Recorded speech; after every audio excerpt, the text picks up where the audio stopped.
I'm Fang, and I'm thrilled to be talking to you about my debut picture book, Dim Sum Palace. This book is a love letter to my favorite food and pastime, dim sum.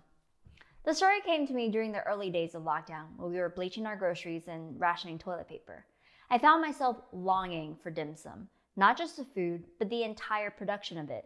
I missed the chaotic gatherings, I missed the overstimulating decor, I even missed the surly waitstaff zipping by in their carts as you try to wave them down. This longing quickly turned fantastical. I didn't just want a dumpling, I wanted a giant dumpling. No, better yet, I wanted to be made into a dumpling, so I'd have to eat my way out in order to survive. I made a drawing during this time. I call it Death by Dumpling.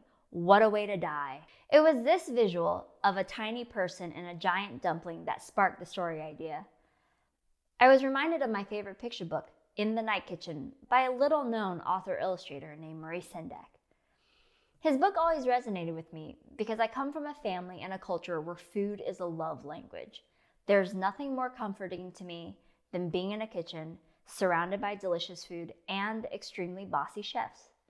So, I began working on this book that is a nod to In the Night Kitchen and a tribute to the countless dim sum memories I've had with family and friends over the years. Now here's a little video about my process. I'm going to talk about my favorite illustration I did for the book. It's the scene where our main character, Liddy, realizes that the food looks too good and she just has to take a bite. I start with a small sketch where I create a rough composition to get a general idea of how I want the page to look and feel.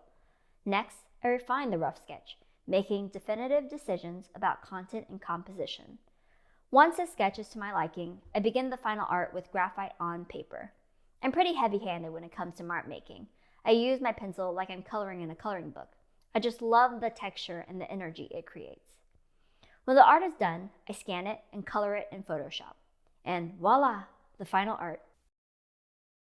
Thank you so much for listening. Bye!